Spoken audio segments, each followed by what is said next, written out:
Just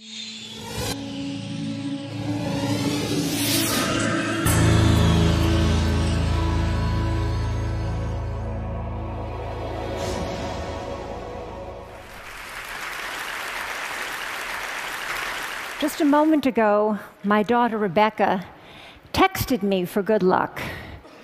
Her text said, "Mom, you will rock." I love this. Getting that text, it was like getting a hug. And so there you have it. I embody the central paradox. I'm a woman who loves getting texts, who's going to tell you that too many of them can be a problem. Actually, that reminder of my daughter brings me to the beginning of my story, 1996, when I gave my first TED Talk. Rebecca was 5 years old, and she was sitting right there in the front row. I had just written a book that celebrated our life on the internet, and I was about to be on the cover of Wired magazine. In those heady days, we were experimenting with chat rooms and online virtual communities. We were exploring different aspects of ourselves, and then we unplugged. I was excited. And as a psychologist, what excited me most was the idea that we would use what we learned in the virtual world about ourselves, about our identity, to live better lives in the real world. Now, fast forward to 2012, I'm back here on the TED stage again. My daughter's 20, she's a college student. She sleeps with her cell phone. So do I. And I've just written a new book, but this time it's not one that will get me on the cover of Wired magazine. So what happened? I'm still excited by technology, but I believe, and I'm here to make the case, that we're letting it take us places that we don't want to go. Over the past 15 years, I've studied technologies of mobile communication, and I've interviewed hundreds and hundreds of people, young and old, about their plugged-in lives. And what I've found is that our little devices, those little devices in our pockets, are so psychologically powerful that they don't only change what we do, they change who we are. Some of the things we do now with our devices are things that only a few years ago we would have found odd or disturbing, but they've quickly come to seem familiar, just how we do things. So just to take some quick examples, people text or do email during corporate board meetings. They text and shop and go on Facebook during classes, during presentations, actually during all meetings. People talk to me about the important new skill of making eye contact while you're texting. People explain to me that it's hard, but that it can be done. Parents text and do email at breakfast and at dinner while their children complain about not having their parents' full attention, but then these same children deny each other their full attention. This is a recent shot of my daughter and her friends being together while not being together. And we even text at funerals. I study this. We remove ourselves from our grief or from our reverie, and we go into our phones. Why does this matter? It matters to me because I think we're setting ourselves up for trouble. Trouble certainly in how we relate to each other, but also trouble in how we relate to ourselves, in our capacity for self-reflection. We're getting used to a new way of being alone together. People want to be with each other, but also elsewhere, connected to all the different places they want to be. People want to customize their lives.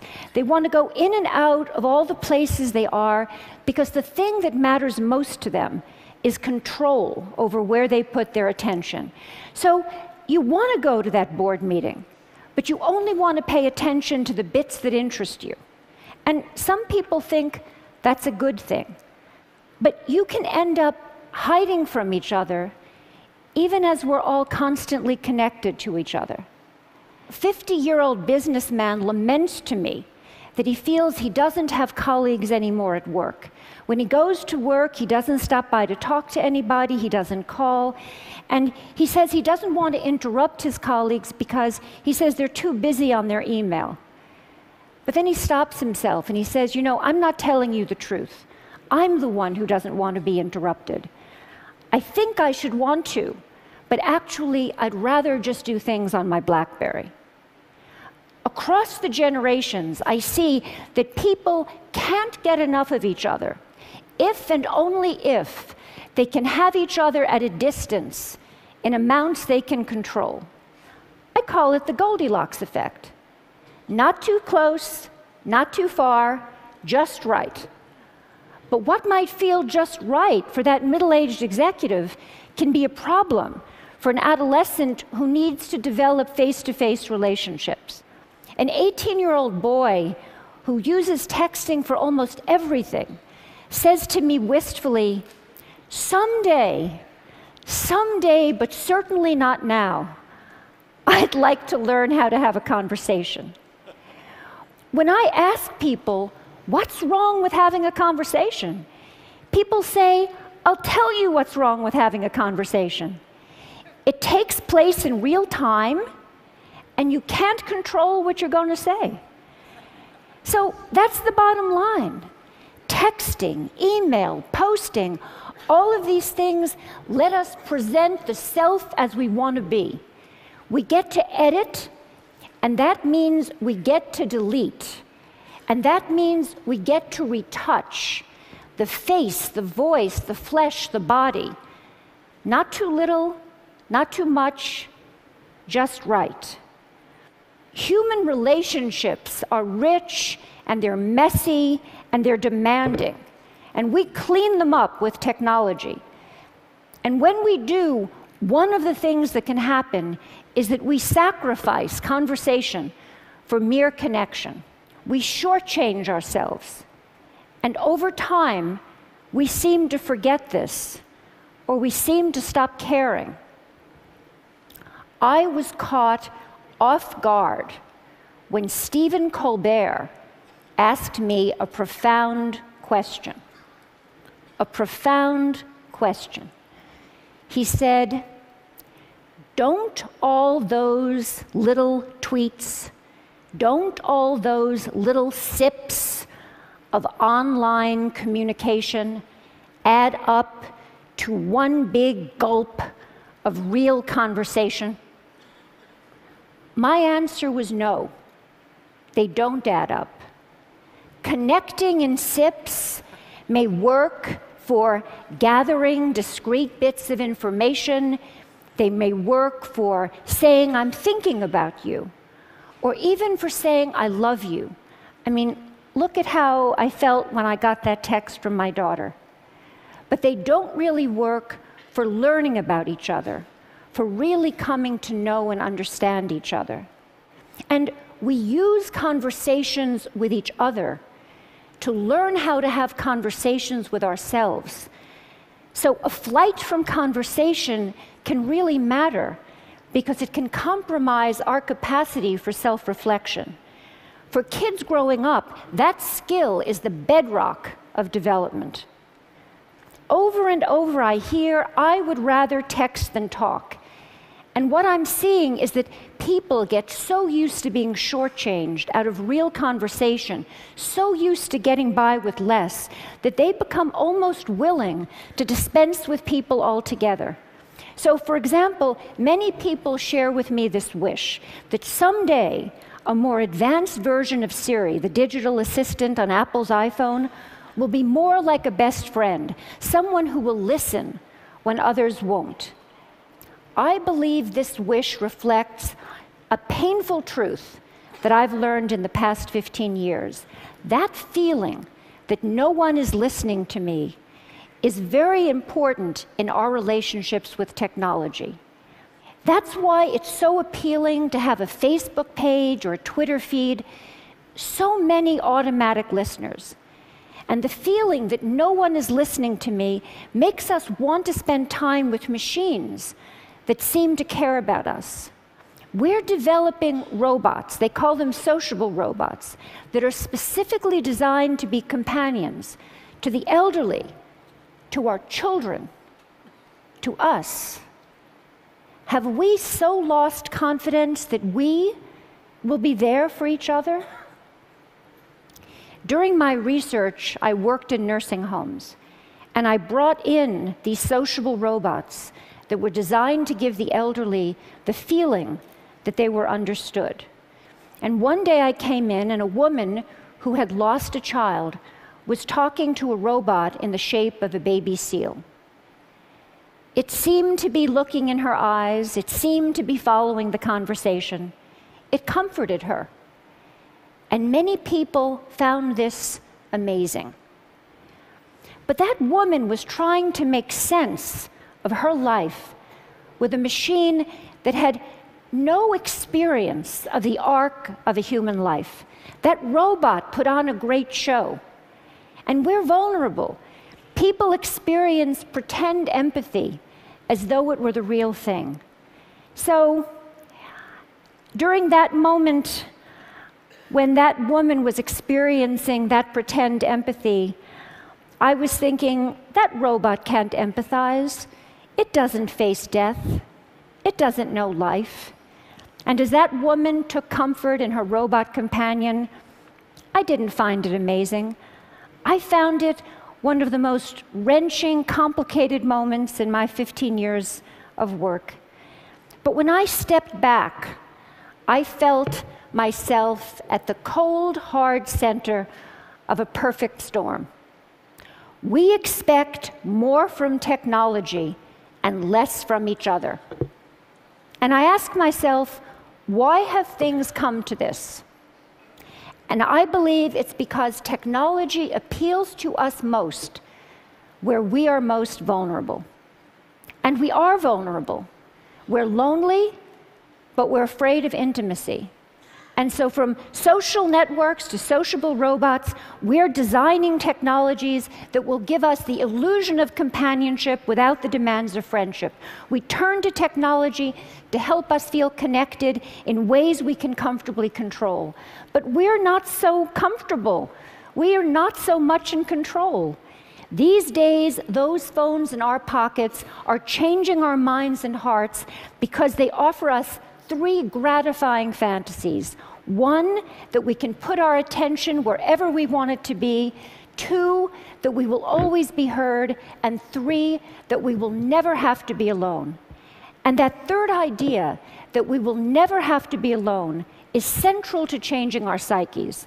Because the moment that people are alone, even for a few seconds, they become anxious, they panic, they fidget, they reach for a device. Just think of people at a checkout line or at a red light. Being alone feels like a problem that needs to be solved, and so people try to solve it by connecting. But here, connection is more like a symptom than a cure. It expresses, but it doesn't solve an underlying problem. But more than a symptom, constant connection is changing the way people think of themselves. It's shaping a new way of being. The best way to describe it is, I share, therefore I am. We use technology to define ourselves by sharing our thoughts and feelings even as we're having them. So before it was, I have a feeling, I want to make a call. Now it's, I want to have a feeling, I need to send a text. The problem with this new regime of I share, therefore I am, is that if we don't have connection, we don't feel like ourselves. We almost don't feel ourselves. So what do? We connect more and more. But in the process, we set ourselves up to be isolated. How do you get from connection to isolation? You end up isolated if you don't cultivate the capacity for solitude, the ability to be separate, to gather yourself. Solitude is where you find yourself so that you can reach out to other people and form real attachments. When we don't have the capacity for solitude, We turn to other people in order to feel less anxious or in order to feel alive. When this happens, we're not able to appreciate who they are. It's as though we're using them as spare parts to support our fragile sense of self. We slip into thinking that always being connected is going to make us feel less alone. But we're at risk, because actually it's the opposite that's true. If we're not able to be alone, we're going to be more lonely. And if we don't teach our children to be alone, they're only going to know how to be lonely. When I spoke at TED in 1996, reporting on my studies of the early virtual communities, I said, those who make the most of their lives on the screen come to it in a spirit of self-reflection. And that's what I'm calling for here, now. Reflection, and more than that, a conversation about where our current use of technology may be taking us, what it might be costing us. We're smitten with technology, and we're afraid, like young lovers, that too much talking might spoil the romance. But it's time to talk. We grew up with digital technology, and so we see it as all grown up. But it's not. It's early days. There's plenty of time for us to reconsider how we use it, how we build it. I'm not suggesting that we turn away from our devices, just that we develop a more self-aware relationship with them, with each other, and with ourselves. I see some first steps. Start thinking of solitude as a good thing. Make room for it. Find ways to demonstrate this as a value to your children. Create sacred spaces at home, the kitchen, the dining room, and reclaim them for conversation. Do the same thing at work. At work, we're so busy communicating that we often don't have time to think. We don't have time to talk about the things that really matter. Change that. Most important, we all really need to listen to each other, including to the boring bits. Because it's when we stumble or hesitate or lose our words that we reveal ourselves to each other.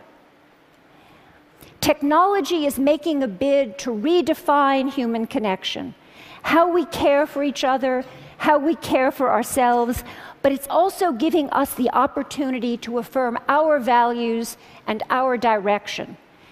I'm optimistic. We have everything we need to start. We have each other, and we have the greatest chance of success if we recognize our vulnerability, that we listen when technology says it will take something complicated and promises something simpler. So in my work, I hear that life is hard, relationships are filled with risk, and then there's technology. Simpler, hopeful, optimistic, ever young. It's like calling in the cavalry. An ad campaign promises that online and with avatars, you can, quote, finally, love your friends, love your body, love your life. Online and with avatars. We're drawn to virtual romance, to computer games that seem like worlds, to the idea that robots will someday be our true companions. We spend an evening on the social network instead of going to the pub with friends. But our fantasies of substitution have cost us. Now we all need to focus on the many, many ways technology can lead us back to our real lives, our own bodies, our own communities, our own politics, our own planet. They need us. Let's talk about how we can use digital technology, the technology of our dreams, to make this life the life we can love. Thank you.